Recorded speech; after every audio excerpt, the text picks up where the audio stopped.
Halo, welcome back. Assalamualaikum warahmatullahi wabarakatuh. Kembali bersama saya Maulana Anggofiki di channel Skakmat, di mana channel ini akan membahas materi-materi matematika, contoh soalnya dan tentunya pembahasannya, gitu ya. Oke, sebelum kita lanjut ke materi, jika kalian rasa video ini bermanfaat buat teman-teman kalian, jangan lupa klik like, subscribe, and comment. Oke, tidak berlama-lama lagi, kita langsung masuk materi.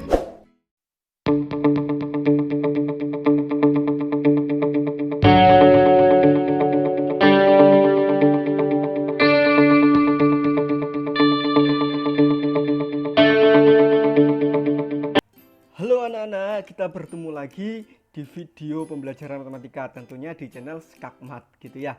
Oke, kita akan melanjutkan materi pada video sebelumnya, yaitu pada dimensi 3, subbab jarak titik ke bidang. Oke, kita langsung saja ke materinya.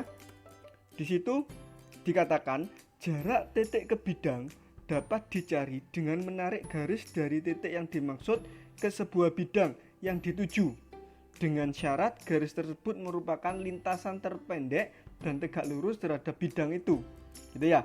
Maka jadi ketika Pak Maul punya titik di sini itu, dan ini ada bidang, lah mana yang dinamakan jarak, maka titik ini ditarik garis ke bidang ini, yaitu yang merupakan lintasan terpendek dan tegak lurus. Kalau ada titik di sini, kita tarik ke pojok sini, kan sebenarnya itu juga lintasan, tapi bukan lintasan yang terpendek ataupun dan lintasan tegak lurus. Jadi yang memenuhi tegak lurus adalah di kebetulan di gambar ini adalah di tengahnya, tapi tidak menutup kemungkinan adalah di bagian lain, jadi tidak selalu di tengah bidang itu ya.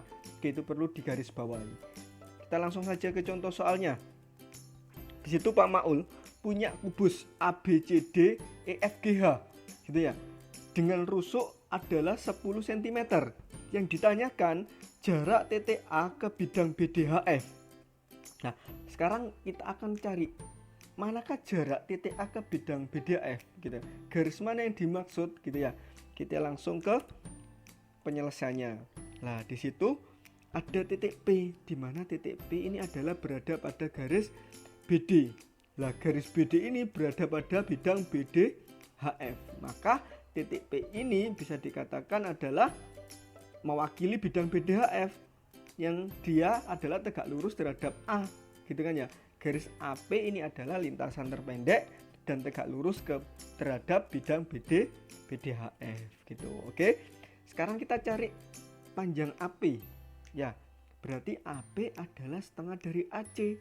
Lah, AC ini adalah diagonal sisi atau diagonal bidang.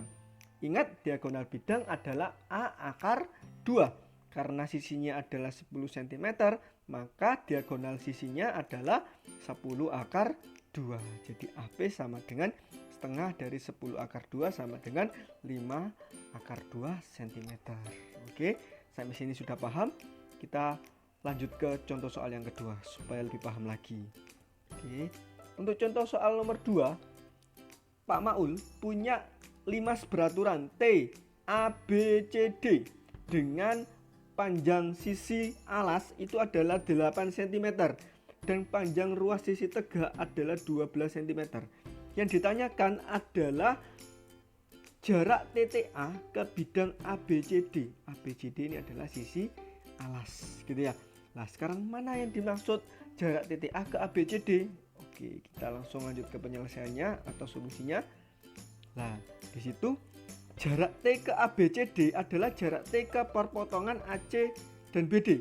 Jadi kebetulan karena ini di alasnya ya, jadi jarak T ke ABCD adalah di perpotongannya ACBD, bukan di TD. Kenapa? Kok bukan di TD atau TC? Yang enak Pak, sudah diketahui jaraknya, tapi sayang sekali dia bukan jarak terpendek dan bukan tegak lurus terhadap bidang ABCD, gitu kan ya. Maka jarak T ke ABCD adalah T ke P. P ini adalah titik tengah atau titik perpotongan antara diagonal AC dan BD, gitu. Oke, kita cari TP sekarang ya. TP itu bisa kita cari menggunakan prinsip Pitagoras. Karena kenapa? AP ini kan sudah bisa kita cari. AP adalah setengah dari AC. Karena AC adalah 8 akar 2, maka AP adalah 4 akar 2. Karena kenapa? AP adalah setengah dari AC. Sedangkan AT atau TA itu 12 cm. Jadi kita pakai aturan Pitagoras atau prinsip Pitagoras dari segitiga APT atau ATP gitu kan ya. Maka TP bisa kita cari dengan menggunakan akar AT kuadrat dikurangi AP kuadrat. Kenapa kok dikurangi? Ingat-ingat, karena yang kita cari adalah sisi tegaknya. Kalau yang kita cari sisi miringnya, maka di sini dijumlahkan gitu ya. Maka AT kuadrat, AT-nya 12 kuadrat dikurangi AP-nya 4 akar 2 kuadrat gitu ya. Hasilnya akar 144 dikurangi 32 sama dengan akar 112. Kita sederhanakan menjadi 16 kali 7 gitu kan ya. 16-nya kita keluarkan jadinya 4 akar 7. Jadi bisa dikatakan atau disimpulkan bahwa jarak T ke ABCD adalah 4 akar 7 cm.